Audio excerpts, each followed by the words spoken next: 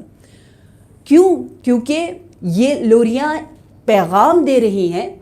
اسی انداز سے کچھ علماء یوں پڑھتے ہیں کہ جناب زینب کبریٰ بھی جناب علی اکبر کو لوری دیا کرتی تھی، اور وہ لوری اتنی پیاری کہ آپ فرماتی تھی کہ اے وہ علی اکبر، یا اشبہ بالنبی، یا زینب یا علی، اے وہ ہستی، اے وہ علی جو کہ شبیہ نبی ہو.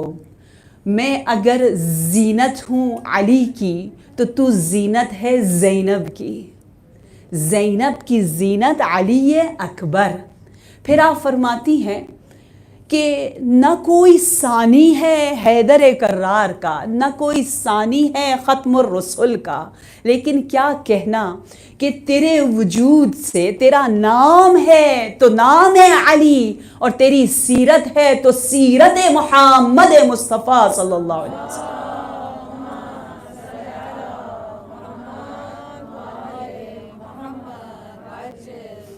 میں تجھے ابھی کہوں یا جدی کہوں، میں کیا کہوں اے علی اکبر. تو میرے جد کا ہم نام، تو میرے اب کا ہم نام، جد کا ہم سیرت. اللہ اکبر. ہم کیا جانے کہ جناب زینب کبریٰ کے دل پر کیا گزری. کہتے ہیں کہ عیسائی شخص نے عالم رؤیا میں دیکھا کہ وہ جا کر ملتا ہے حضرت عیسیٰ سے اور کہتا ہے کہ میرے لیے دعا کرے کہ میں جنت میں آپ کے ساتھ، آپ میرا مقام بلند ہو. تو حضرت عیسیٰ فرماتے ہیں اگر عاقبت بخیری چاہتے ہو تو اس نبی پر ایمان لے آؤ. کہا یہ کون ہے؟ کہا یہ آخری نبی ہے. کہا اس کو غور سے دیکھ لو، کل مدینہ میں جانا ایک جوان ایسا ہی نظر آئے گا، اس جوان کے پدر کے پاس جانا، وہ نواسے یہ رسول ہے. کہتے ہیں وہ عیسائی شخص مسجد میں آیا. مسجد میں آ کر آپ کو معلوم ہے ہمارے اہل بیت کتنے تواضع کے ساتھ بیٹھتے تھے. اس انداز سے بیٹھے ہیں کہ کچھ پتہ نہیں چل رہا کون امام ہے کون مأموم ہے. اللہ اکبر. رب ہمیں بھی اخلاق علی اکبری عنایت فرمائے، ہمارے اندر بھی وہ تواضع آ جائے. پوچھا کہ کون ہے؟ حسین ابن علی. بتایا گیا کہ یہ شخص زمانے کے امام ہے. تو کہا میں نے عالم رؤیا میں دیکھا ہے آپ کے جد کو، مجھے ایمان لانا ہے، اسلام کی شہادتین کو پڑھنا ہے. جیسے یہ سننا تھا امام حسین نے کہا کہ تم نے میرے جد کی زیارت کی؟ کہاں؟ یقیناً. کہاں؟ اگر تو میرے جد کو اس دنیا میں دیکھ لے پہچان لے گا؟ کہا میں پہچان لوں گا. کہا ذرا اس جمعیت پر، اس گروہ پر نظر ڈال، بتا کون میرے جد کی طرح ہے. عزادارو، اے کربلائی ہو، اے زینب کبریٰ کو پرسہ دینے والی ہو، خدا آپ کے جوانوں کو سلامت رکھے. اس عیسائی شخص نے دیکھنا شروع کیا. نگاہ ڈالتے ڈالتے ایک جوان پر آ کر رک گیا. ایسا رکا کہ اس کی آنکھیں وہیں پر تھم گئی. زور زور سے کہنے لگا اشہد ان محمد رسول اللہ.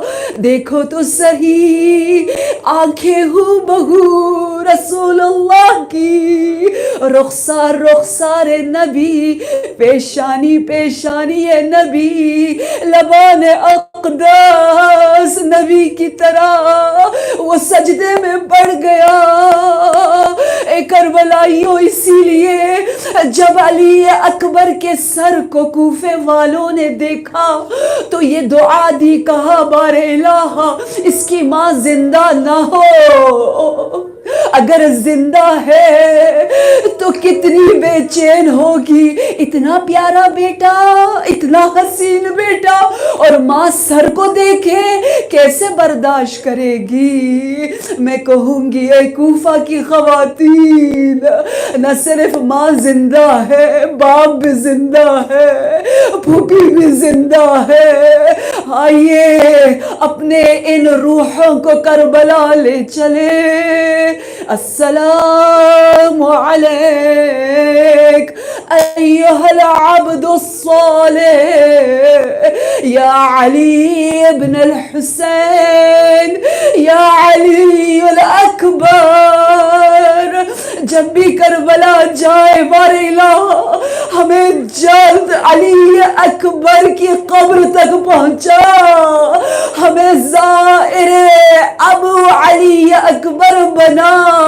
کہتے ہیں جس طرح امام حسین نے اپنے رخسار علی اکبر پہ رکھے، اگر ہم بھی جا کر اپنا رخسار، اپنے گالوں کو علی اکبر کی قبر پر رکھیں اور دعا کریں تو وہ دعا رد نہیں ہوتی۔ آج امام حسین کو واسطہ دے، ان کے ہر دل عزیز، دل کش، دل نشین جوان کڑی کا ازادار و روایات میں لکھا ہے کہ جب جناب علی اکبر تشریف لائے، امام حسین نے فوراً اجازت دے دی، فوراً اجازت دے دی، لیکن نظریں جھکا دی، دیکھ نہ سکے اس چہرے کو کہ یہ چہرہ کتنا جلد جا کر خاک میں مل جائے گا۔ عزادارو، بڑے بڑے علماء لکھتے ہیں کہ کوفے والے سمجھتے تھے علی اکبر امام بنیں گے امام حسین کے بعد۔ جناب زینب کبریٰ اسی لیے فرماتی ہیں کاش میری آنکھیں نہ ہوتی، میں علی اکبر کو ودا نہ کہتی۔ ہاں زادارو، نہ زینب دیکھ پا رہی ہے اس چہرے کی جانب، جھک جھک کر نگاہیں، لیکن جب نبی یاد آتے ہیں تو پھر علی کو دیکھتے ہیں۔ قوت قلب حسین علی اکبر، حسین و منی کے سامنے آئینہ یہ رسالت ہے۔ یہاں امام حسین نے تبرکات کو کھولا، نبی کا امامہ علی اکبر کے سر پہ سجایا، نبی کی عبا شانوں پر ڈالی، نبی کی عصا اس کے ہاتھ میں تلوار، کمر بند عبا نبی کی ہے، شان علی اکبر کے، سامنے حسین و منی دیکھ رہا ہے۔ خدایا چشم فلک نے کیسے یہ منظر دیکھا ہوگا؟ کہتے ہیں نا دشمن سمجھتے تھے یہ علی ہے، علی اکبر یہ امام ہوگا، اس لیے ایسی ضربتیں ماری، خوش ہو رہے ہیں۔ ایک تو نام علی ہے، علی سکینہ ہے، اور دوسرا سمجھ یہ رہے ہیں کہ امام سجاد امام نہیں ہوں گے بلکہ علی اکبر امام ہوں گے، دونوں کا نام امام تھا، علی تھا، اس لیے علی اکبر آپ کا بدن اطہر۔ امام حسین دیکھ رہے ہیں کیا ہونے والا ہے، اس لیے علی اکبر کو جب ودا کیا، کیسا ودا کیا؟ کہا جاؤ اپنی ماں سے اجازت لو، جاؤ اپنے بھائی سجاد سے اجازت لو۔ امام سجاد فرماتے ہیں میں اپنے خیمے میں تھا، بے ہوش تھا، اتنے میں میں نے دیکھا کہ کوئی میرے پاؤں کا بوسہ لے رہا ہے، کوئی میرے ہاتھوں کو چوم رہا ہے، کوئی رو رو کر مجھے دعائیں دے رہا ہے، میری شفا کے لیے دعا کر رہا ہے۔ بہت ہی مشکل سے میں بول پڑا، میں نے کہا کون ہو؟ تو جواب دیا علی اکبر ہوں، اذن جہاد طلب کرنے آیا ہوں، وداع کرنے آیا ہوں۔ امام سجاد نے بوسے لیے اس چہرے کے جس چہرے کے لیے ہمیشہ مشتاق رہتے تھے، اور پھر علی اکبر خیمہ زینب کبریٰ، خیمہ ام لیلا، خیمہ جناب سکینہ، کچھ روایات میں لکھا ہے 7 بار پردہ اٹھا، علی اکبر الوداع الوداع کہہ کر باہر آتے، کوئی ہاتھ آ کر پھر واپس اندر لے جاتا۔ راوی کہتا ہے میں دیکھ رہا تھا وہ ہاتھ کبھی ننھے ننھے سے ہوتے، وہ سکینہ ہے جو طلب کر کہہ رہی ہے اے بھیا کس طرح سے اس صحرا میں تنہا چھوڑ کر جا رہے ہو۔ 7 مرتبہ علی اکبر کو وداع کیا اور پھر واپس بلایا، لگتا ایسا ہے جیسے کوئی میت اٹھ رہا ہے۔ علی اکبر سے وداع آسان نہیں، اللہ اکبر۔